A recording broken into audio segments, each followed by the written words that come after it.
رحمت کی نظر رکھنا، شاہ تار پر ہر آن رحمت کی نظر رکھنا، کرے دن رات یہ سنت کی خدمت یا رسول اللہ۔ الحمد للہ رب العالمین والصلاة والسلام على سید المرسلین، اما بعد فاعوذ باللہ من الشیطان الرجیم، بسم اللہ الرحمن الرحیم، الصلاة والسلام علیک یا رسول اللہ وعلى آلک واصحابک یا حبیب اللہ، الصلاة والسلام علیک یا نبی اللہ وعلى آلک واصحابک یا نور اللہ۔ میٹھے میٹھے اسلامی بھائیوں اور اسلامی بہنوں، الحمدللہ عز وجل خالق کائنات جل جلالہ کی زمین پر عشق رسول صلی اللہ تعالی علیہ وآلہ وسلم کا مدنی جام تقسیم کرنے والے ایسے مرد کامل اب بھی موجود ہیں جو فیشن کی آفت میں گرفتار لوگوں کو پیارے مصطفیٰ صلی اللہ تعالی علیہ وآلہ وسلم کی سنت کریمہ کا اسیر بنانے کے خواہاں ہیں۔ یہ اللہ عز و جل کا خاص کرم ہے کہ اس نے ہمیں اس پرفتن دور میں تبلیغ قرآن و سنت کی عالمگیر غیر سیاسی تحریک دعوت اسلامی کا مدنی ماحول اور شیخ طریقت امیر اہل سنت ابو بلال حضرت علامہ مولانا محمد الیاس عطار قادری رضوی دامت برکاتہم العالیہ جیسے ولی کامل کی صحبت باثر سے نوازا۔ یقیناً امیر اہل سنت دامت برکاتہم العالیہ ان عظیم ہستیوں میں سے ایک ہیں جن کی مخلصانہ جد و جہد کی برکت سے ہزاروں نہیں بلکہ لاکھوں مسلمان بالخصوص نوجوان برائیوں سے تائب ہو کے نیکیوں کی راہ پر گامزن ہو چکے ہیں۔ الحمدللہ عز و جل بلا مبالغہ امیر اہل سنت دامت برکاتہم العالیہ نے اپنے سنتوں پر بیانات کے ذریعے لاکھوں مسلمانوں کے دلوں میں مدنی انقلاب برپا کر دیا۔ الحمدللہ عز و جل مکتبۃ المدینہ ان بیانات کو آپ تک پہنچانے کی سعادت حاصل کر رہا ہے، لہذا تمام اسلامی بھائی اور اسلامی بہنیں اس بیان کو توجہ کے ساتھ سماعت فرمائیں۔ اعوذ باللہ من الشیطان الرجیم،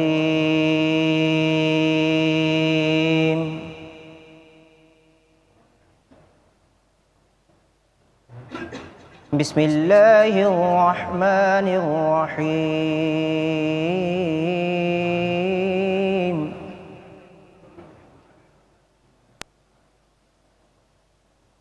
ما كان محمد أبا أحد من رجالكم ولكن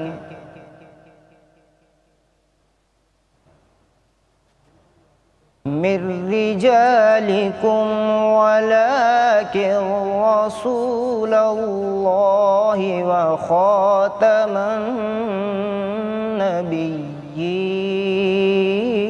النبيين، وكان الله بكل شيء عليما۔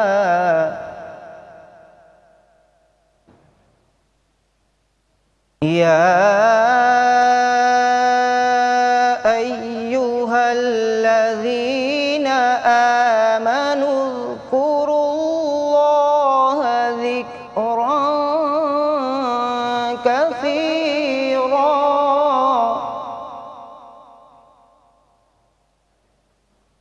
وسبحوه بكرة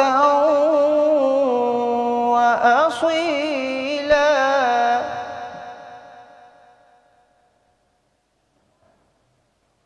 هو الذي يصلي عليكم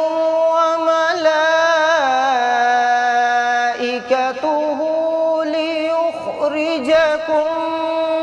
من الظلمات إلى النور،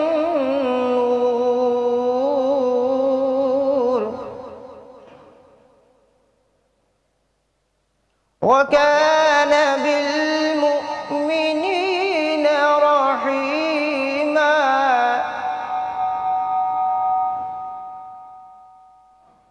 تحيتهم يوم يلقونه سلام وأعد لهم أجرا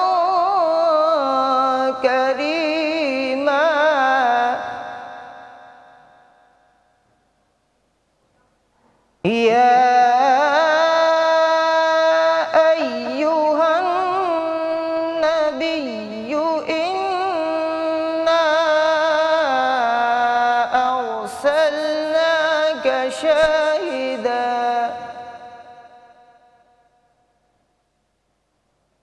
يا أيها النبي إنا أرسلناك شاهدا ومبشرا ونذيرا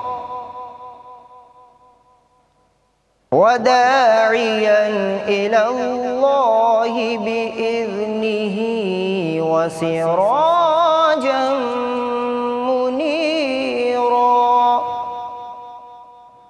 وبشر المؤمنين بأن لهم من الله فضلا كبيرا آمنت بالله صدق الله العظيم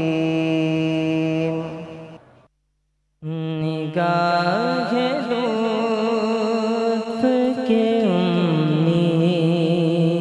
امیدوار ہم بھی ہیں نگاہ لطف کے امیدوار ہم بھی ہیں نگاہ لطف کے امیدوار ہم بھی ہیں نگاہ لطف کے امیدوار ہم بھی ہیں لیے ہوئے تو دل بے قرار ہم بھی ہیں لیے ہوئے تو دل بے قرار ہم بھی ہیں نگاہ لطف کے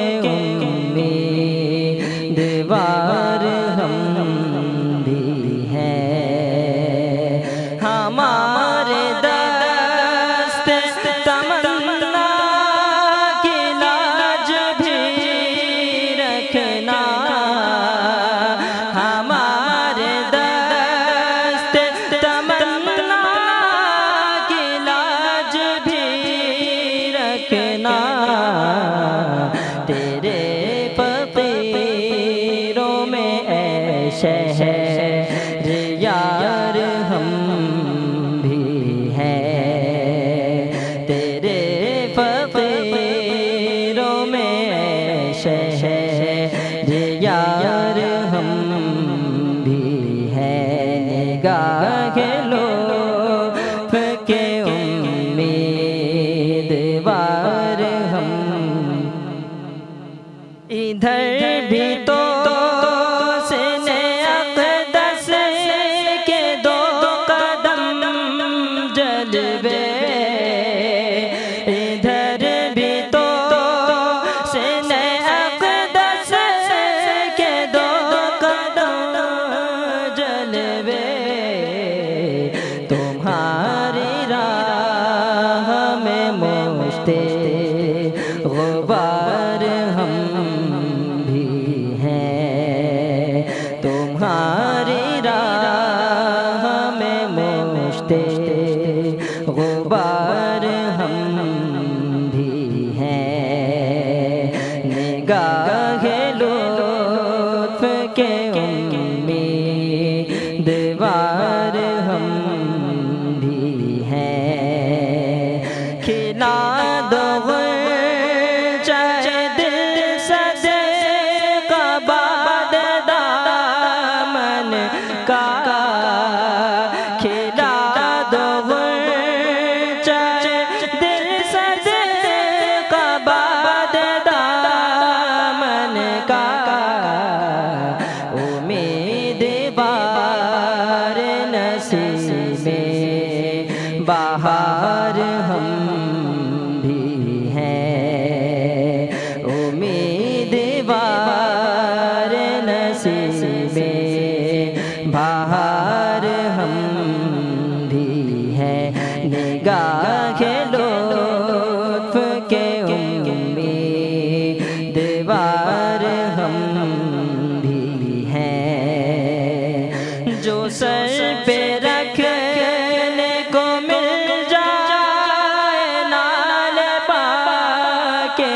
حضور جو سر پہ رکھنے کو مل جائے نال پا کے حضور تو پھر کہیں گے کہ ہاں تاجدار ہم بھی ہیں، تو پھر کہیں گے کہ ہاں تاجدار ہم بھی ہیں، نگاہ لطف کے امیدوار ہم بھی ہیں، ہماری بگڑی بنی کے اختیار میں ہے، ہماری بگڑی بنی کے اختیار میں ہے، سپرد انہی کے ہیں سب کا کاروبار ہم بھی ہیں، سپرد انہی کے ہیں سب کا کاروبار ہم بھی ہیں، نگاہ لطف کے امیدوار ہم بھی ہیں، حسن ہے جن کی سخاوت کی دھوم عالم میں، حسن ہے جن کی سخاوت کی دھوم عالم میں، انہی کے تم بھی ہو ایک ریزہ خوار ہم بھی ہیں، انہی کے تم بھی ہو ایک ریزہ خوار ہم بھی ہیں، نگاہ لطف کے امیدوار ہم بھی ہیں، نگاہ لطف کے امیدوار ہم بھی ہیں، لیے ہوئے تو دل بے قرار ہم بھی ہیں، لیے ہوئے تو دل بے قرار ہم بھی ہیں۔ الحمدللہ رب العالمین والصلاة والسلام على سید المرسلین، اما بعد فاعوذ باللہ من الشیطان الرجیم، بسم اللہ الرحمن الرحیم، الصلاة والسلام علیک یا رسول اللہ وعلى آلک واصحابک یا حبیب اللہ، الصلاة والسلام علیک یا نبی اللہ وعلى آلک واصحابک یا نور اللہ۔ میٹھے میٹھے اسلامی بھائیوں، پچھلے چند بیانات میں کربلا کی دل خراش خونی داستان کے بعد والے واقعات عرض کر رہا تھا۔ آج یزیدیوں کا انجام بیان کرنے کی کوشش کروں گا کہ دنیا پرستی اور اقتدار کی ہوس بندے کو بے بس کر کے کیسے کیسے گل کھلاتی ہے اور پھر اتنا زور سے پچھاڑتی ہے کہ دنیا اور آخرت اس کی برباد ہو جاتی ہے۔ چنانچہ یزیدیوں کا حشر اور دردناک انجام جو کچھ ہوا، اس میں سراسر عبرت ہی عبرت ہے کہ ان لوگوں نے نہ صرف کربلا میں ظلم و ستم کی آندھیاں چلائیں، اس کے بعد بھی انہوں نے بہت کچھ کیا۔ کربلا کے تاراج کارواں کے ساتھ ان کی بدسلوکیاں آپ سن چکے، اور یہ بھی سن چکے کہ بالآخر یہ تاراج کارواں مدینہ منورہ میں آ کر سکونت پذیر ہو گیا۔ اب یزید جو تھا اس کا ایک خطرہ اپنے زوم فاسد میں ٹل گیا، کیونکہ اس کے اقتدار کو امام حمام، امام علی مقام، امام عرش مقام، سید الشہداء، راکب دوش مصطفیٰ، چاہے گلگوں قبا، مظلوم فاطمہ، نور دیدہ مرتضی، حضرت امام حسین رضی اللہ تعالی عنہ وارضاہ کی ذات سے بڑا خطرہ لگتا تھا۔ یہ سمجھا کہ اب یہ راستے میں ہٹ گئے، تو یہ اب مزید کھل کر کھیلا، اپنے فسق و فجور کی اس نے انتہا کر دی، اور طرح طرح کی برائیاں اس نے عام کر دی، یہاں تک کہ بھائی بہن کا نکاح اس نے رواج دیا، اور وہ اب کھل کر کھیلا۔ انواع اقسام کی برائیاں اس نے عام کرنی شروع کی، زنا، لواطت، حرام کاری، سود، شراب، یہ سب عام ہو گئے، نمازوں کی پابندیاں اٹھ گئیں، یہاں تک اس کی شقاوت بڑھی کہ مسلم ابن عقبہ کو اس نے 12,000 یا روایت دیگر 22,000 کا لشکر دے کر مدینہ طیبہ پر چڑھائی کرنے کے لیے بھیجا۔ تاریخ بہت طویل ہے اس کی، بہرحال اس نے چڑھائی کرنے کے لیے بھیجا، اور یہ سن 62 ہجری کا واقعہ ہے، شہادت کے دوسرے سال، امام علی مقام کی شہادت کے دوسرے سال۔ اس نامراد لشکر سراپا شر نے مدینہ طیبہ میں نہایت ہی شرانگیزی اور فساد کیا، وہ طوفان بدتمیزی کھڑا کیا کہ العظمت للہ، قتل و غارت گری کا بازار گرم کر دیا، اور محبوب پاک صاحب لولاک سیاح افلاک صلی اللہ تعالی علیہ وسلم کے جوار میں بسنے والے مسلمانوں کو ان لوگوں نے اپنے ظلم کا نشانہ بنایا، حتیٰ کہ 700 صحابہ کرام کو ان لوگوں نے شہید کر دیا، اور مزید ملا کر تقریباً 10,000 مسلمانوں کو ان لوگوں نے شہید کیا رضوان اللہ تعالی علیہ مجمعین۔ لڑکوں کو قید کر لیا، اور مسجد نبوی شریف کے ستونوں سے ان ظالموں نے اپنے گھوڑے باندھ دیے، اور مسجد نبوی شریف میں ان گھوڑوں نے گندگی بھی کی، لید گوبر بھی کیے، اور 3 دن تک مسجد نبوی شریف میں لوگ نماز نہ پڑھ سکے۔ سیدنا سعید ابن مسیب رضی اللہ تعالی عنہ وارضاہ یہ مسجد نبوی شریف میں رہ گئے، اور انہوں نے اپنے آپ کو مجنون یعنی دیوانہ بنا لیا، ایسی حرکات کرتے کہ لوگ آتے دیکھنے کے لیے یزیدی، تو یہ ایسی حرکتیں کرتے کہ یہ لوگ سمجھتے تو دیوانہ ہے، تو اس کو کیا مارنا تھا، اس طرح وہ چھوڑ کے چلے جاتے تھے۔ اور سعید بن مسیب رضی اللہ تعالیٰ عنہ فرماتے ہیں کہ میں نے اپنے آپ کو دیوانہ بنا دیا، اور 5 وقت میں نے مزار پور انوار سرکار عالم مدار صلی اللہ تعالیٰ علیہ وسلم سے اذان اور اقامت کی آوازیں سنی۔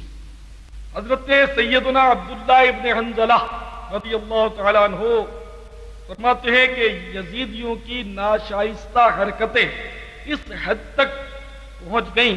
کہ ہمیں یہ خوف لاحق ہوا کہ اب کہیں آسمان سے پتھر برسنے نہ شروع ہو جائیں۔ یہاں بے ادبیاں کر کے اور مسلمانوں کا خون بہا کر یہ لشکر شرارت اثر مکہ مکرمہ کی طرف بڑھتا ہے، اور مکہ مکرمہ پہنچ کر ان لوگوں نے وہاں پر بھی بڑا ظلم و ستم کیا، اور مین جنیق میں بڑے بڑے پتھر رکھ کر ان لوگوں نے مسجد الحرام پر اور کعبۃ اللہ شریف پر سنگ باری شروع کر دی۔ یہ ایک توپ کی شکل کا آلہ ہوتا تھا من جنیق، جس میں پتھر رکھ کر پھینکا جاتا تھا، اور بڑی زور کی چوٹ لگتی جس سے نتیجتاً مسجد حرام شریف کے ستون مبارک شہید ہو گئے، اور پتھروں کی رگڑ سے کعبۃ اللہ شریف میں آگ لگ گئی، غلاف کعبہ جل گیا، اور وہ مبارک اور مقدس سینگ کہ جو سیدنا اسماعیل ذبیح اللہ علی نبینا علیہ الصلوۃ والسلام کی جگہ جس جنتی دمبے کو ذبح کیا گیا تھا، ابراہیم علیہ السلام نے ذبح فرمایا تھا، اس مبارک دمبے کے سینگ وہ بھی کعبہ شریف کی چھت میں تبرکن اس وقت تک محفوظ تھے، وہ بھی اس میں جل کر ختم ہو گئے۔ تو بڑے مظالم ان ظالموں نے مکہ مکرمہ میں ڈھائے، اور کعبۃ اللہ شریف کئی روز تک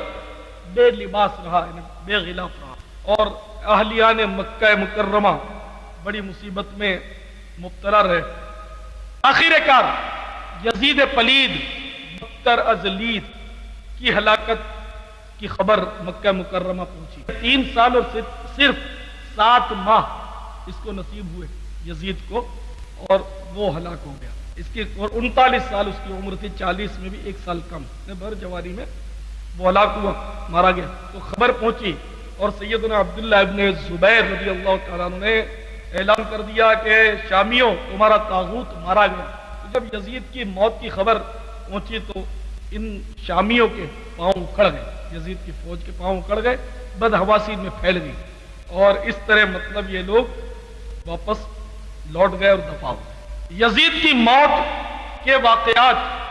تاریخ میں مختلف صورتوں میں ملتے ہیں، اور اس کی موت بھی بڑی عبرتناک ہوئی۔ چنانچہ ایک روایت کے مطابق یزید کا ایک ایڈی کانگ تھا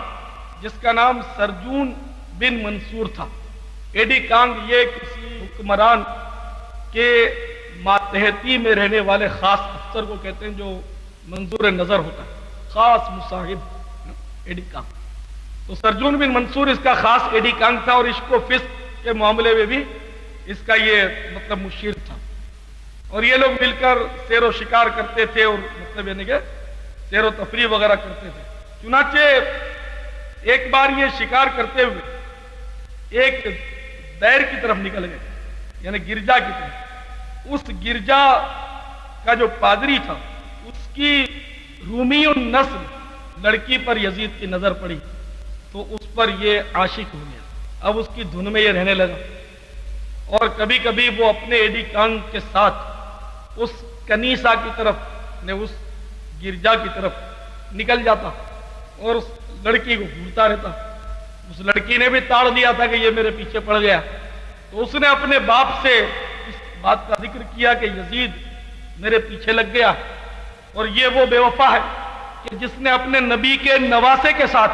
بے وفائی کی، تو یہ میرے ساتھ کیا وفاداری کرے گا؟ اگر آپ مجھے اجازت دیں تو میں اس کو کیفر کردار تک پہنچاؤں۔ نے اپنے باپ سے اجازت لی، تو والد صاحب نے کہا کہ ٹھیک ہے، تمہاری جو مرضی۔ خیر، تو اب یہ ہاتھ میں رہی کہ کسی طرح یزید ہاتھ میں آئے، تو ایک بار پھر اسی طرح کا موقع پیش آ گیا کہ یزید اپنے ایڈی کانگ کے ساتھ پہنچ گیا، اور اس کو مطلب یعنی کہ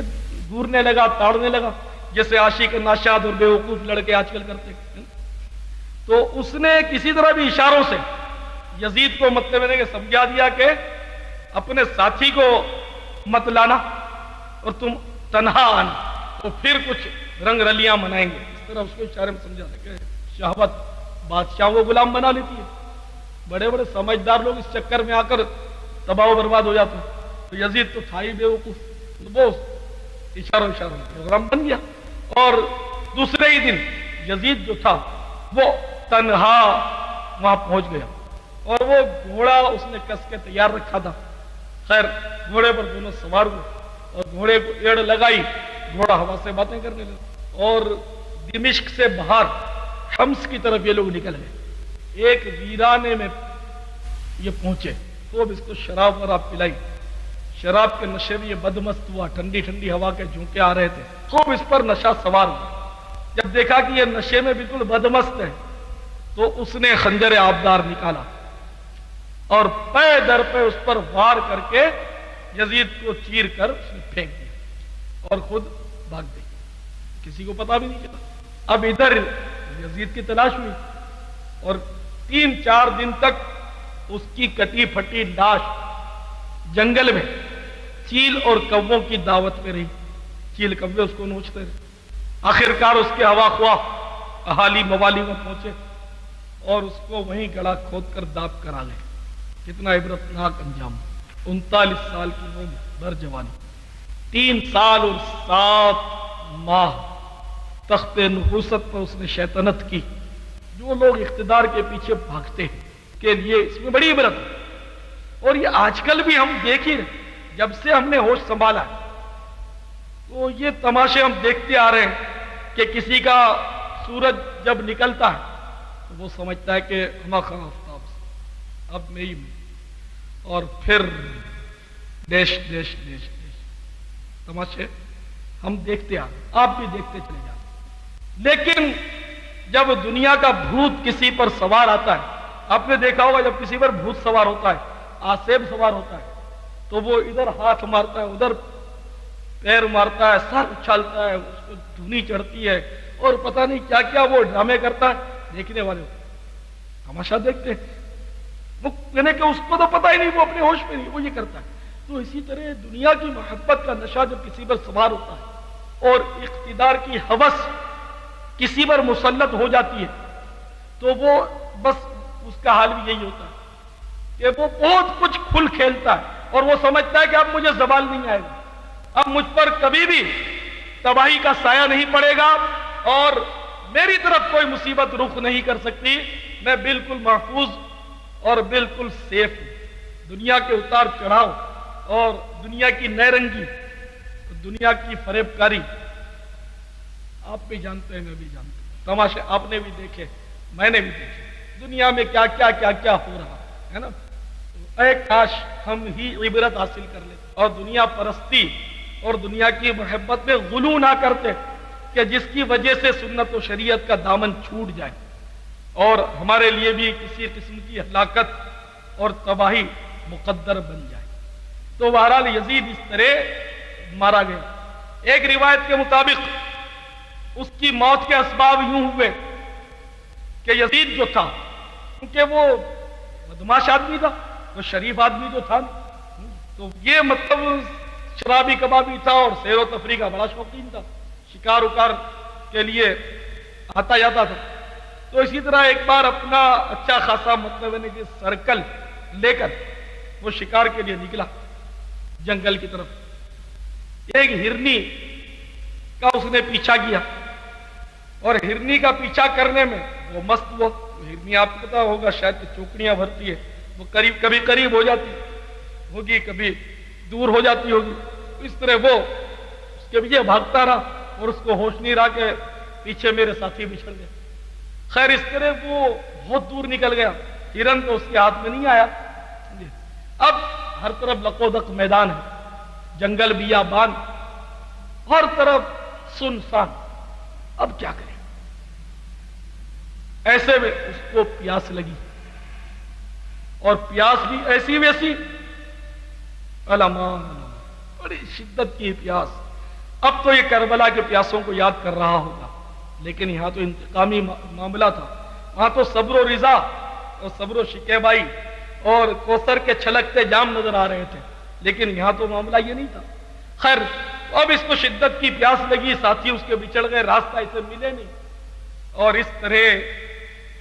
العطش العطش، ہائے پیاس کہتا ہوا ایڑیاں رگڑ رگڑ کر ہلاک ہوا۔ ڈھونڈتے ڈھونڈتے ڈھونڈتے بالآخر اس کے 10 ساتھی جب پہنچے تو اس کو مرا پایا، انہیں بھی پیاس لگی اور اس شدت کا غلبہ ہے پیاس، وہ بھی وہیں دم توڑ گئے۔ اب ڈھونڈتے ڈھونڈتے بڑا دستہ ان کا وہاں پہنچا، انہوں نے یہ سارے مرے دیکھے تو ان پر بھی پیاس غالب آئی اور کہا جاتا ہے کہ وہ سارے کے سارے لوگ پیاس سے تڑپ تڑپ کر مر گئے۔ اور کہتے ہیں کہ اس کے بعد سے اس وادی کا نام وادی جہنم پڑ گیا، واللہ تعالی اعلم۔ ایک روایت یہ بھی ملی کہ یزید چونکہ زناکار اول درجے کا تھا، شرابی بہت زبردست تھا، تو شرابیں پی پی پی کر اس کا معدہ جو تھا وہ خراب ہو گیا اور طرح طرح کے کبدی امراض میں وہ مبتلا ہوا اور اس کو دست لگ گئے، لوز موشن، اور دست پھر کر وہ مر گئے، واللہ اعلم۔ بہرحال اس کی موت جو تھی وہ ذلت کی موت ہوئی، عظمت کی یا کوئی مطلب سعادت کی موت نہیں تھی، بڑی تذلیل کے ساتھ ذلت کے ساتھ وہ مارا گیا، نہ اس کا تخت اسے بچا سکا، نہ اس کا اقتدار اس کے کام آیا، نہ اس کا لشکر اس کو بچا سکا، نہ اس کی فوج اس کے کام ہے، وہ مر گیا۔ اور جب یہ مر گیا تو آپ نے دیکھا کہ مکہ مکرمہ میں جو اس کے لشکری تھے ان کے پاؤں کھڑ گئے اور یہ سارے بھاگ گئے۔ یہ ہوا۔ اب بہرحال انتقام کا سلسلہ تو معرکہ کربلا کے بعد سے شروع ہو چکا تھا۔ یزید پلید کے بعد اس کے فرزند معاویہ بن یزید مسند آرائے خلافت ہوئے۔ یہ اپنے والد کہ ان کارناموں سے خوش نہیں تھے، یہ نیک اور صالح تھے۔ معاویہ بن یزید رضی اللہ تعالیٰ یہ نیک اور صالح تھے اور اپنے باپ کے کارناموں سے خوش نہیں تھے، ناراض تھے، مگر یہ بیمار بہت تھے۔ اپنے امراض کی وجہ سے یہ کچھ بھی نہیں کر سکے۔ 40 دن بروایت دیگر 2 مہینے یا 3 مہینے مسند خلافت پر متمکن رہنے کے بعد ان کا انتقال ہوا رضی اللہ تعالیٰ۔ ان سے عرض کیا گیا کہ آپ کسی کو نامزد کر دیں، خلیفہ بنا دیں، تو آپ نے فرمایا کہ میں نے تخت خلافت میں تلخی ہی تلخی پائی ہے، میں نے اس میں مٹھاس نہیں دیکھی، تو میں نہیں چاہتا کہ میں کسی اور کو اس تلخی میں پھنسا کر جاؤں۔ سبحان اللہ، بہت بڑی بات تھی۔ خیر، تو آخر کار وہ رنگ بدلتے رہے، ہے نا، اور صحیح معنوں میں جو انتقام جس نے دیا نا دنیا میں، وہ ان کا جو مطلب ہے کہ نکلا نا، وہ مختار ثقفی، اس نے صحیح معنوں میں انتقام دیا۔ یہ تھا مطلب یعنی کہ یہ بنا کوفہ کا گورنر، ابن زیاد کی جگہ اب یہ کوفے کا گورنر بنا آگے چل کے۔ خیر، تو مختار ثقفی نے صحیح معنوں میں انتقام لیا۔ اس کے ہاتھ میں اختیارات آئے تو اس نے ابن سعد کے لڑکے کو بلایا اور اس کے لڑکے کو پوچھا کہ تیرا باپ کہاں ہے؟ تو لڑکے نے جواب دیا کہ میرا باپ جو ہے وہ گوشہ نشین ہو گیا۔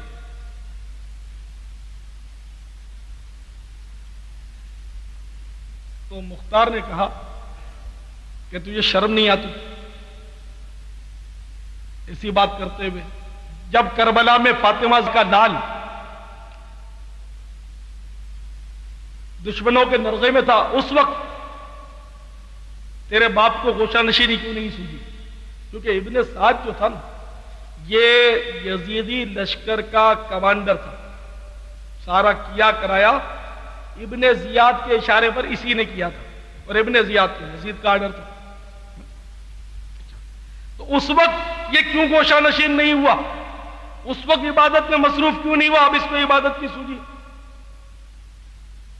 خیر، اس نے ابن زیاد کو طلب کر لیا اور اس کے بیٹے کو بھی، اور ان لوگوں کو تلوار کے ایک ہی جھٹکے میں مختار کے حکم سے گردن مار دی گئی۔ نہ صرف اس پر اکتفا کیے بلکہ ان کی لاشوں کو گھوڑوں کے آگے ڈال دیا اور ان کی لاشوں پر گھوڑے دوڑائے گئے، جس سے پسلیاں اور ہڈیاں سب چکنا چور کر دی گئی۔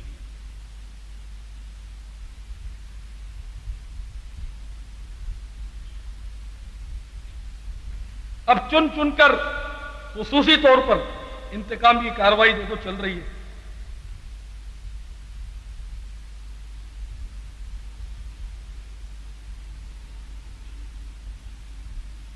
اسی طرح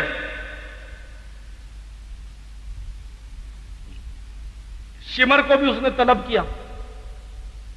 اور شمر کی بھی گردن اڑوا کے، تو شمر قاتلان حسین میں سے تھا، اس کی بھی گردن اڑا دی اور اس کو بھی گھوڑوں کے آگے ڈلوا دیا، اور گھوڑوں نے اس کی لاشوں کو اپنی ٹاپوں کے تلے خوب روندا، اس کی بھی پسلیاں توڑ دی۔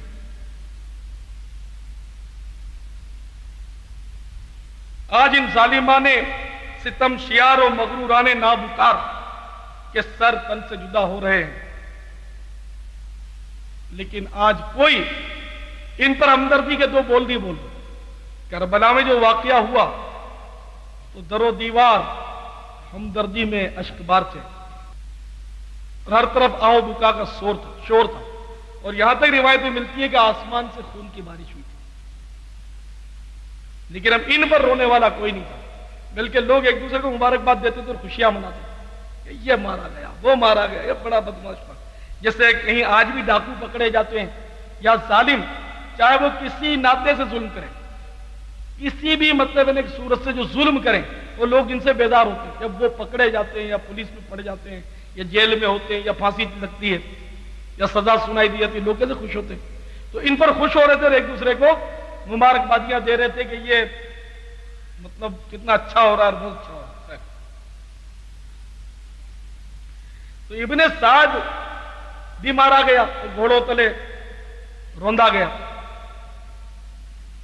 ابن سعد کو یزید نے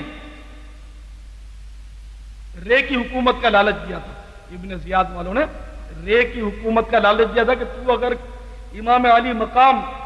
سید الشہداء رضی اللہ تعالیٰ عنہ پر کسی طرح قابو پا لے گا تو تجھے رے کی حکومت مل جائے۔ تو حضرت صدر الافاضل مولانا نعیم الدین مراد آبادی رحمت اللہ تعالی علیہ ان ظالموں کے یزیدیوں کے انجام پر چند اشعار آپ نے قلم بند کیے ہیں۔ فرماتے ہیں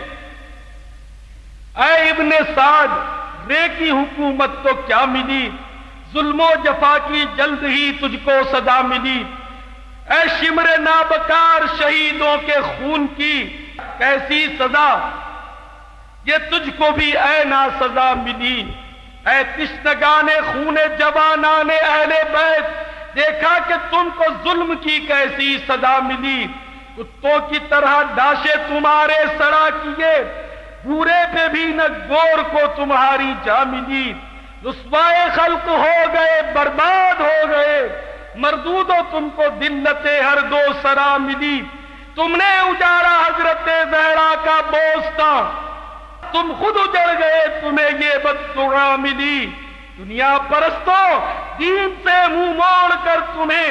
دنیا ملی نہ عیش و طرب کی ہوا ملی،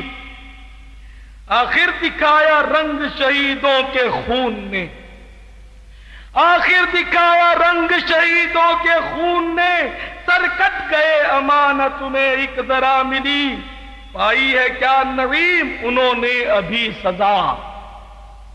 پائی ہے کیا نویم انہوں نے ابھی سزا، دیکھیں گے وہ جحیم میں جس دن سزا ملی۔ ابھی آخرت کی سزا تو باقی ہے، تو انہوں نے دیکھا ہی کیا۔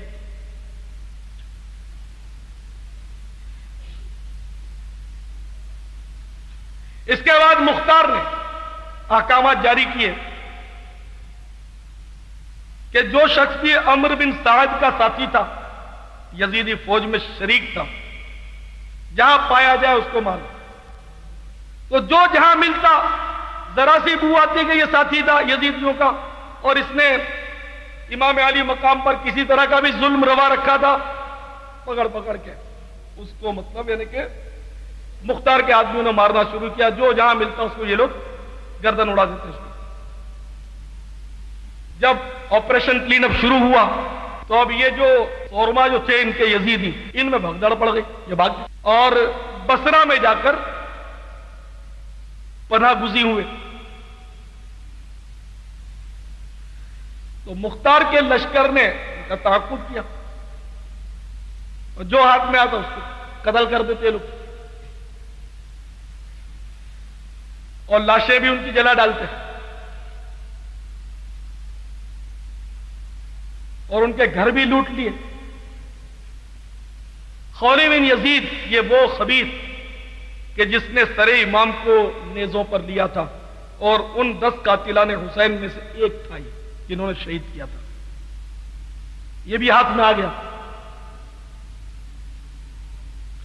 تو اس کو پکڑ کر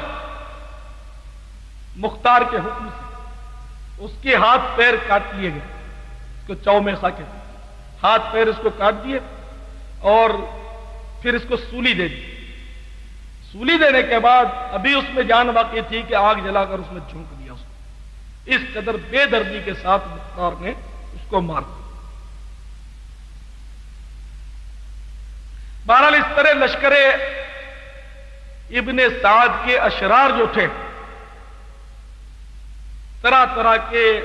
عذابوں سے ہلاک ہو رہے ہیں۔ 6000 کوفی جو کسی طرح بھی ڈائریکٹ انڈائریکٹ شریک تھے کربلا کے مارکے میں یا امام علی مقام کی مخالفت میں، ان کو مختار نے طرح طرح کے عذاب دے کر ہلاک کر دیا۔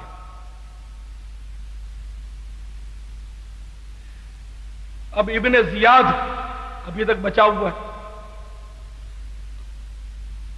تو عبید اللہ ابن زیاد جو گورنر تھا کوفے کا، یزید کا مقرر کردہ، اور اسی کے حکم سے یہ سب کچھ ہوا تھا، موصل میں 30,000 کی فوج لے کر یہ مختار کے مقابلے پر اتر آیا۔ مختار نے ابراہیم بن مالک اشتر کو اس کے مقابلے کے لیے فوج دے کر بھیج دیا۔ اب دریائے فرات کے کنارے ان کا آمنا سامنا ہوا۔ دریائے فرات بہت بڑا، تو موصل کے قریب مطلب دریائے فرات جو گزرتا ہے، تو اس پر مطلب ہے کہ آمنا سامنا ہوا اور گھمسان کا رن پڑا۔ صبح سے شام تک خوب جنگ ہوئی، اور سورج غروب ہونے والا تھا۔ شام کو ابراہیم کی فوج جو تھی وہ ابن زیاد کی فوج پر غالب آ گئی اور وہ ہار گئے، اور اب ان لوگوں میں بھگدڑ پڑ گئی دشمنوں میں۔ تو ابراہیم کی فوج نے پیچھا کیا، اور جو ہاتھ میں آیا اس کو زندہ چھوڑنا نہیں تھا، مارنا ہی تھا اس کو۔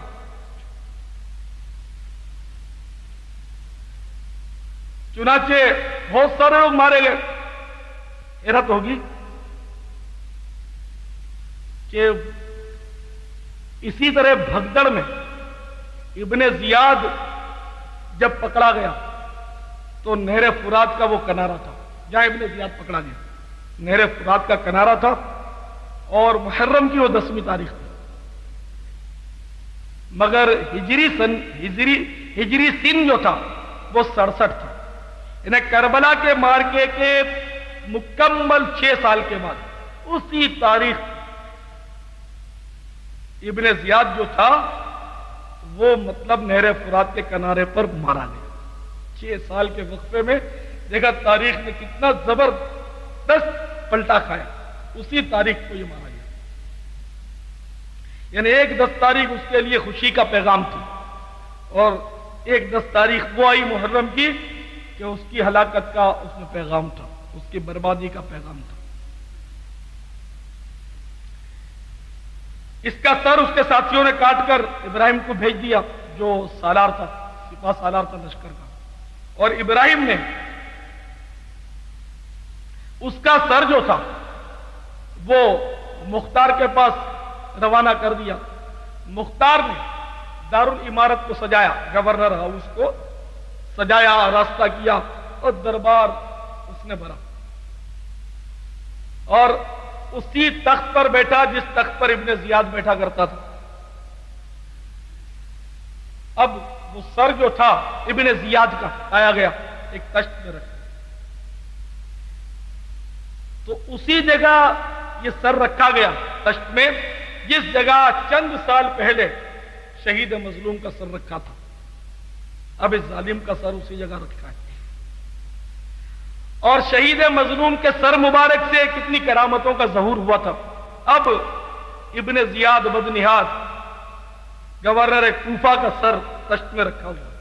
اب اس سے دیکھو کیا صدور ہوتا ہے, اس سے کیا صادر ہوتا ہے. نہ اس کے چہرے پر اب مسکراہٹ ہے, نہ اس کے دانت موتیوں کی طرح چمک رہے ہیں, نہ اس کے ہونٹ ہل رہے ہیں, نہ اس نے کوئی تلاوت سنانی ہے مرنے کے بعد. تو امام کا سر تھا جو کٹنے کے بعد بھی تلاوت سناتا تھا اور قرآن سناتا تھا.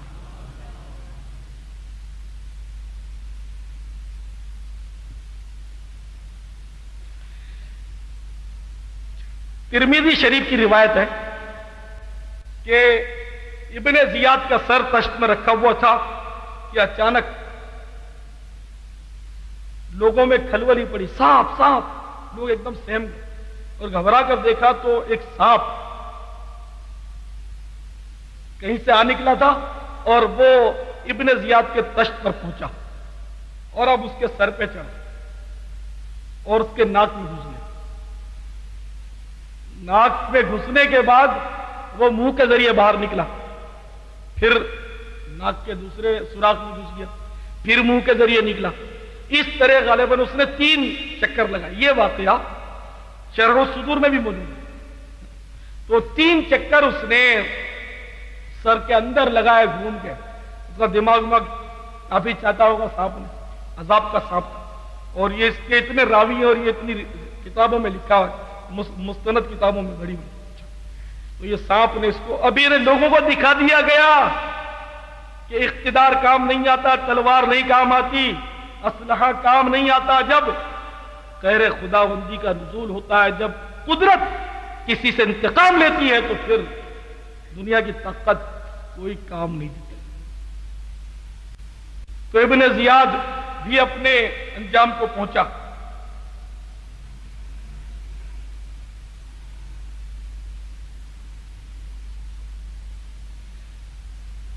ابن زیاد, ابن سعد شمر, قیس ابن اشعث کندی, خوری ابن یزید,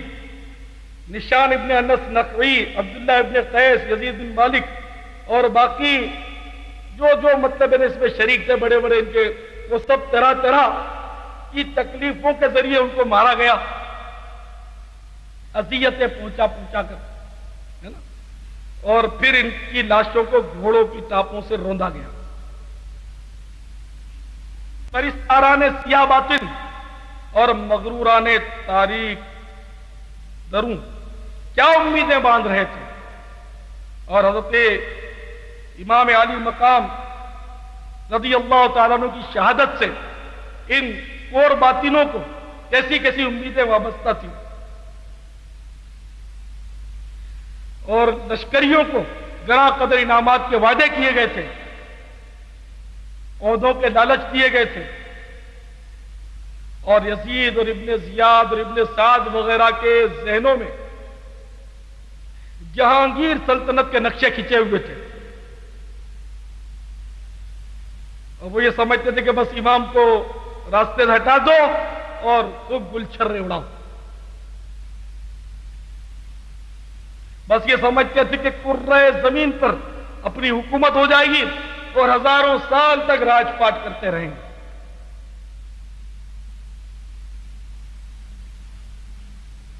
لیکن وہ ظلم کے انجام اور قہر الہی کی بجلیوں سے بالکل ہی نابلد تھے, بالکل ہی غافل تھے. انہیں پتا نہیں تھا کہ جب اللہ تبارک و تعالیٰ کا قہر و غضب نازل ہوتا ہے تو اس وقت دنیا کی کوئی طاقت کام نہیں آتی. کان کی آن میں سب کچھ ویران ہو کر رہ جاتا ہے. انہیں معلوم نہیں تھا کہ شہیدوں کا خون اس طرح رنگ لائے گا اور ان کی آہیں اور ان کی فریادیں رائیگاں نہ ہوں گی, اور دیکھتے دیکھتے ان کی سلطنت کے پرخچے اڑ جائیں گے, اور ایک ایک فرد جو خون امام میں شریک تھا اس کا اس قدر بھونڈا حشر ہوگا, اور وہی فرات کا کنارہ ہوگا, وہی عاشورے کا دن ہوگا, اور ابن زیاد نہایت ذلت اور رسوائی کے ساتھ موت کا شکار ہو گئے۔ انہیں نہیں معلوم تھا کہ ان کے ہاتھ پاؤں کاٹے جائیں گے، ان کے گھروں کو لوٹ لیا جائے گا، ان کو سولیوں پر چڑھایا جائے گا، ان کی لاشوں کو جلا دیا جائے گا، ان کی لاشیں سڑیں گی اور دنیا ان پر تھوک رہی ہوگی اور تف تف کر رہی ہوگی، اور ان کی ہلاکت پر کوئی دو آنسو بہانے والا نہ ہوگا، بلکہ ہر طرف خوشیوں کے مسرتوں کے فوارے ابل رہے ہوں گے۔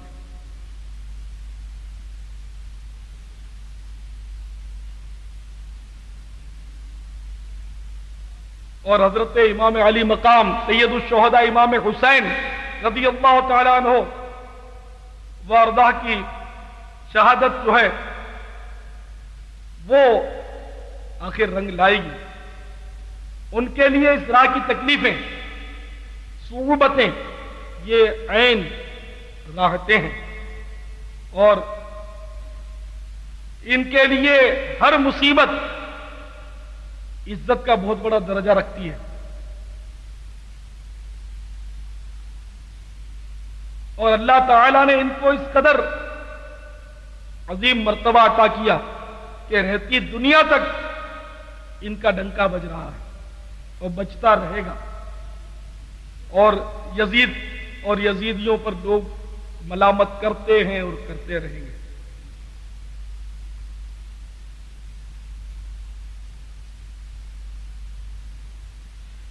میرے محترم اور پیارے پیارے اسلامی بھائیوں، اس طرح طرح کی سزائیں ان لوگوں پر ہوئیں، اور بہت ہی مطلب ہے کہ ذلت کی موت یہ لوگ مارے گئے۔ بعض روایتوں میں ملتا ہے کہ جس نے حرملہ، جس نے علی اصغر کے پیاسے گلے پر تیر چلایا تھا، وہ ایک قدرتی عذاب میں گرفتار ہو گیا۔ اس کے آگے کا جو حصہ تھا، پورا آگے کا حصہ، چہرہ، پیٹ، سب آگے کا حصہ، اس میں اس کو بہت اگن ہوتی تھی، بہت جلن ہوتی تھی، اور پیچھے کا سارا حصہ جو تھا جسم کا، وہ اس پر اس کو زمہریر ہو گیا، بہت ٹھنڈک لگتی تھی۔ تو عجیب تماشا تھا اس کا،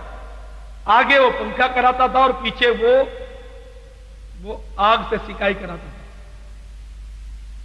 اور کافی عرصے اس مصیبت میں گرفتار رہ کر،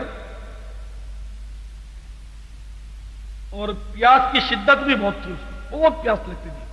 اور ہر وقت وہ پانی پیتا رہتا تھا، اور اسی مصیبت میں وہ آخر کار مارا گیا۔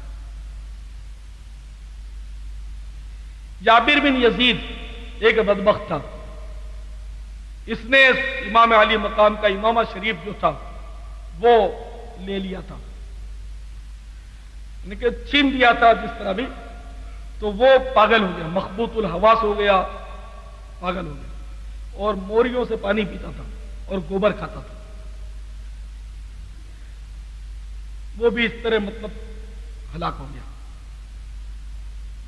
جعونہ حضرمی، اس نے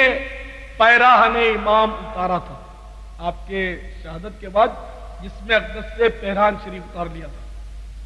اور خود پہن ڈالا تھا۔ تو اس بے ادب کو یہ سزا ملی کہ یہ کوڑ میں مبتلا ہو گیا، وہ برس ہو گیا، اور سارا جسم جو تھا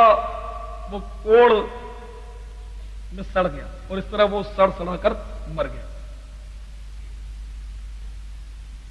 عبد الرحمن بن حسین، اس کا بھی یہی حال ہوا کہ وہ کوڑی ہو گیا اور اسی طرح سڑ کے مر گیا۔ اسود بن حنظلہ، اس نے امام علی مقام کی تلوار شریف لے لی تھی، اس کا بھی یہی حال ہوا کہ وہ بھی مبروس ہو گیا اور کوڑ میں مرا۔ شمر کی صورت جو تھی قتل کے وقت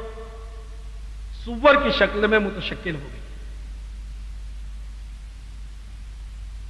اور اس طرح مطلب طرح طرح کے عذاب بھگت کر، طرح طرح کی تکلیفیں اٹھا کر یہ لوگ دنیا سے چلے اور مارے گئے، اور ان کی موت جو تھی وہ سراسر عبرت تھی۔ اور یہ اللہ کی شان ہے کہ اللہ تعالی جس سے چاہے انتقام لے لے اور انتقام کا ذریعہ بنا لے. شاید آپ میں سے سب کو یہ معلوم نہیں ہوگا کہ یہ مختار ثقفی جس نے یہ کیا، آپ سمجھتے ہوں گے یہ بہت بڑا محب اہل بیت ہوگا اور بہت بڑا ولی شخص ہوگا. بس یہ انتقام کے لیے مقرر ہوا، اس کے ذریعے انتقام ہوا. یہ محب اہل بیت ضرور تھا اور آخر کار جو ہے کلو شیء یرجع الی اصلہ، پہنچی وہیں پہ خاک جہاں کا خمیر تھا. اس مختار ثقفی نے نبوت کا دعویٰ کر ڈالا، نے کھل کر مرتد ہو گیا. وہ نے اپنے آپ کو اس نے نبی کہنا شروع کر دیا کہ میں نبی ہوں. بہرحال دیکھو اللہ تعالیٰ نے کیسے کے ذریعے کیسا کام کرایا. تو اللہ تعالیٰ جس سے چاہے کام لے لے اپنی مرضی سے، ہے نا. تو میرے میٹھے میٹھے اسلامی بھائیوں، بہرحال یہ واقعات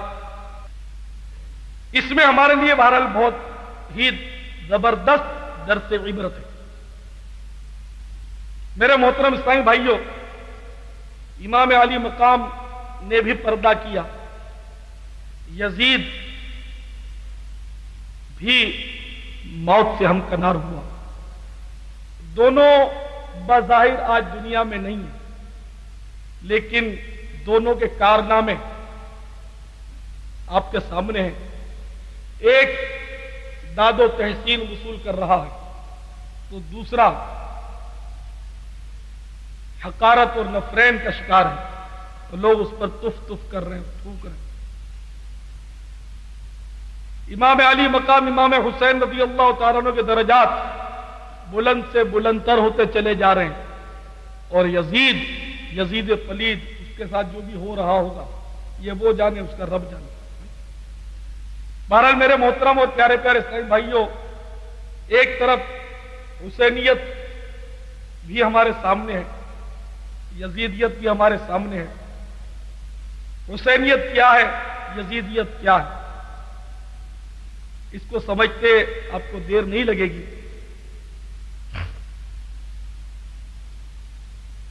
جب شریعت کا خون ہونے لگا، سنت پامال ہونے لگی اور غیر شرعی حرکات حد سے تجاوز کرنے لگی، اور امام علی مقام کو بیعت لینے کا کہا جا رہا ہے، تو امام نے بیعت نہیں کی. آپ جانتے تھے کہ اگر میں بیعت نہیں کروں گا اشتعال بڑھے گا، اور اس وقت اس کے ہاتھ میں پاور سے بظاہر، اس کے ہاتھ میں تلوار ہے، یہ سب کچھ کر سکتا ہے، لیکن آپ نے جان کی پرواہ نہیں کی. آپ سمجھتے تھے، پھر بھی جان کی پرواہ نہیں کی کہ اگر میں اس کے آگے جھک جاتا ہوں، اس کے ہاتھ میں ہاتھ دے دیتا ہوں، اس کی بیعت کر لیتا ہوں، تو یہ جو برائیاں کرے گا ان سب میں میرا بھی حصہ ہو جائے گا. اس لیے اتمام حجت کے لیے آپ نے اپنے آپ کو دور کر دیا کہ میں ان برائیوں میں شریک نہیں ہوں. اور اسلام کو ایک حیات نو بخشی آپ نے، اور اپنے خون سے شجر اسلام کو آپ نے ہرا بھرا کیا. اپنے بچوں کو اسلام کی خاطر آپ نے قربان کیا. اور یزید کو کوئی خاندانی دشمنی نہیں تھی، کلمہ وہ بھی پڑھتا تھا. دشمنی کوئی خاندانی نہیں تھی، وہ صرف دنیا کی محبت کی وجہ سے اس کو بس یہ خطرہ تھا کہ اگر امام علی مقام مجھ سے بیعت نہیں کریں گے تو بات خراب ہو جائے گی کہ لوگ ان کو مانتے ہیں، لوگ اس کی طرف ہو جائیں گے اور اپنا تختہ الٹ جائے گا. حالانکہ امام علی مقام کی ایسی کوئی نیت نہیں تھی، ایسا ارادہ نہیں تھا. وہ اس کے اقتدار پر کوئی نظر نہیں فرماتے تھے، ان کے نزدیک تخت و تاج کی کوئی حیثیت نہیں تھی. لیکن بہرحال یزید یہ سمجھتا تھا. تو حسینیت یہ ہے سنت و شریعت، اور یزیدیت یہ ہے دنیا پرستی اور خون شریعت. یعنی جو شریعت پر عمل کرتا ہے، سنتوں پر عمل کرتا ہے، اسلام کے لیے ہر طرح کی قربانی دینے کے لیے جو تیار رہتا ہے، گویا وہ حسینیت کا اتباع کر رہا ہے. اور جو صرف و صرف دنیا پرستی میں لگا ہوا ہے، نہ اس کو نمازوں کا احساس ہے، نہ اسے سنتوں کا پاس ہے، نہ اسے شریعت کا لحاظ ہے، نہ وہ مطلب ماں باپ کی اطاعت کرتا ہے، نہ وہ حلال روزی کی طرف رخ کرتا ہے، ہر وقت مطلب انگریزی تہذیب و تمدن سے اس کا واسطہ، اس کا چہرہ یہود و نصارہ جیسا، اس کے بال انگلش، اس کا لباس انگریزی، جو سراپا فیشن ہے، وہ گویا اس وقت جو ہے وہ ایک طرح سے یزیدیت کی طرف بڑھ رہا ہے۔ وہ ضرور یزیدیت کے اندر ایک ظلم ہے جو اس میں نہیں ہے، لیکن بہرحال وہ چلا تو یوں ہی تھا، یزید چلا معصیت سے، اور گناہ کر کر کے اس نے اتنا بڑا گناہ کر ڈالا۔ تو اسی طرح مطلب جو معصیت میں گرفتار ہے اور طرح طرح کے گناہ قصدن کیے جا رہا ہے اور قصدن شریعت و سنت کا خون کیے جا رہا ہے، اس کا رخ اسی طرف ہے۔ اور جو ہر معاملے میں شریعت کا پاس رکھتا ہے اور اسلام کی پیروی کرتا ہے، اللہ عز و جل اور اس کے پیارے محبوب صلی اللہ تعالی علیہ وسلم کی اطاعت کرتا ہے، وہ گویا حسینیت کی پیروی کرتا ہے۔ تو اے میرے پیارے پیارے اور میٹھے میٹھے اسلامی بھائیوں، آؤ ہم بھی سب کے سب حسینیت کے پیروکار رہے۔ ہم اگرچہ ہم میں سے یزیدیت کا پیروکار کوئی نہیں، لیکن ایک عنصر کسی طرح بھی یزیدیت کا ہمارے اندر کیوں شامل ہو جائے کہ یزید نافرمان تھا، امام علی مقام فرمانبردار تھے۔ یزید شریعت کا مخالف تھا، امام علی مقام شریعت کے پابند تھے۔ یزید سنتوں سے روگردانی کرنے والا تھا، امام علی مقام سنتوں کے آئینہ دار تھے۔ تو ہم کیوں نہ امام علی مقام کے نقش قدم پر چلتے ہوئے اپنی نمازوں کا اہتمام کریں، اپنے لباسوں کو سنت کے سانچے میں ڈالیں، اپنے چہرے بھی امام علی مقام کے چہرے کی طرح سجائیں۔ ان کے نانا جان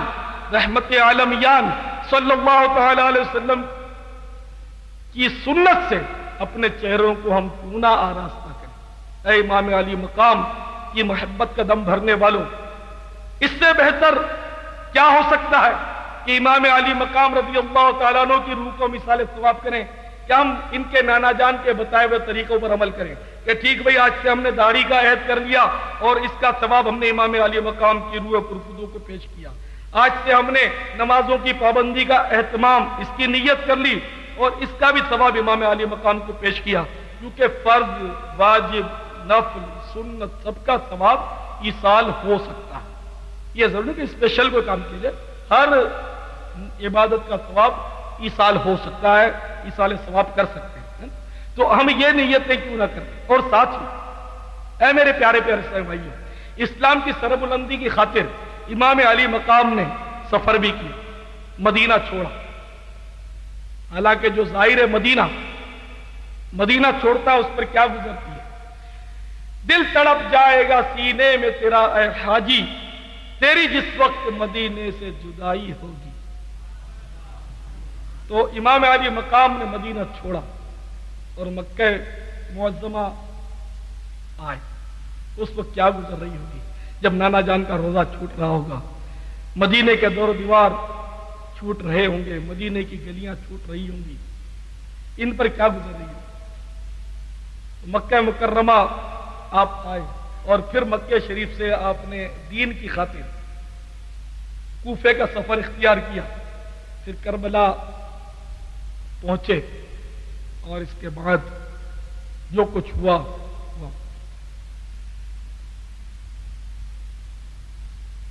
تو تیروں کی بارشوں میں انہوں نے اسلام کی سربلندی کے لیے اپنے قدم جمائے رکھے۔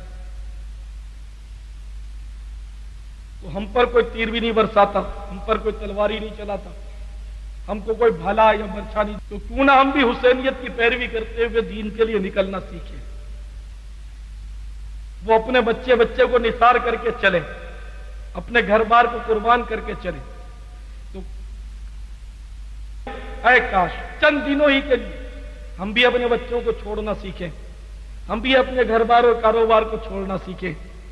اور امام علی مقام کے نقش قدم پر چلتے ہوئے ہم بھی سفر اختیار کریں دین کے لیے، امام علی مقام کے ایصال ثواب کے لیے اللہ کی راہ میں نکلنا ہے اور سنتوں کے راستے پہ چلنا ہے، خود بھی سنتیں سیکھنی ہے، دوسروں کو بھی سکھانی ہے، اور اس تربیت والے قافلوں کے ساتھ آپ کو شرکت کرنی ہے۔ اللہ تبارک و تعالی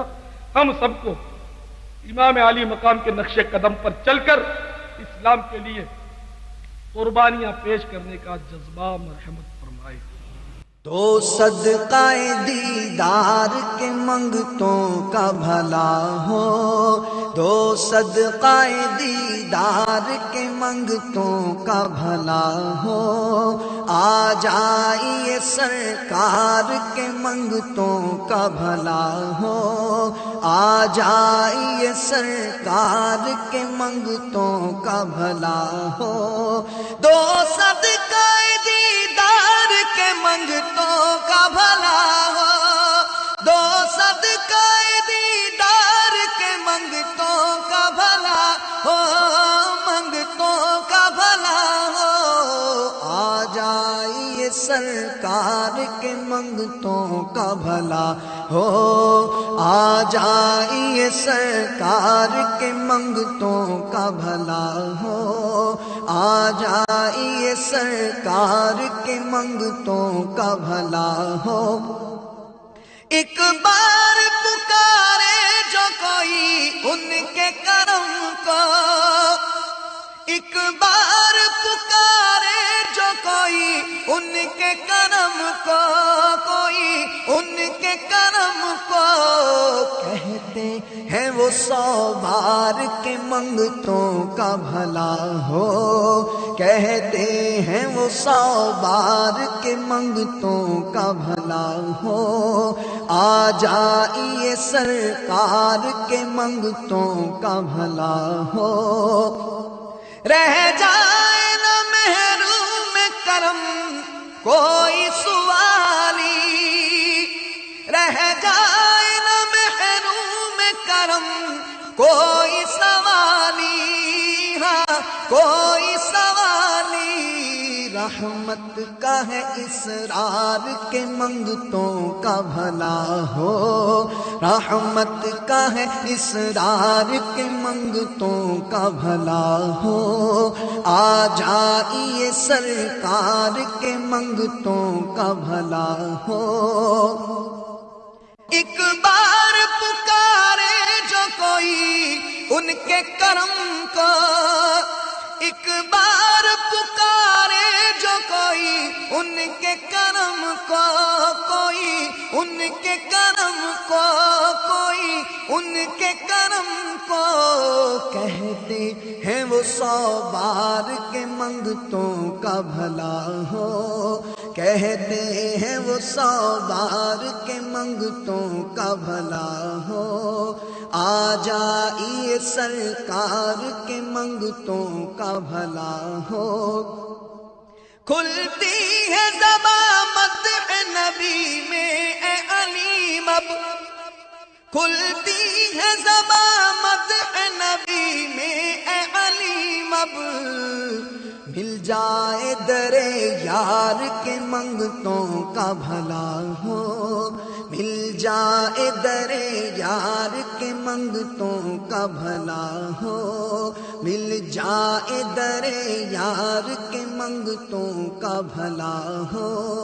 آ جائیے سرکار کے منگتوں کا بھلا ہو، دو صدقہ دیدار کے منگتوں کا بھلا ہو، منگتوں کا بھلا ہو، آ جائیے سرکار کے منگتوں کا بھلا ہو، آ جائیے سرکار کے منگتوں کا بھلا ہو، آ جائیے سرکار کے منگتوں کا بھلا ہو۔ صلو علی الحبیب صلی اللہ تعالی علی محمد۔ مجھے اپنی اور ساری دنیا کے لوگوں کی اصلاح کی کوشش کرنی ہے انشاءاللہ۔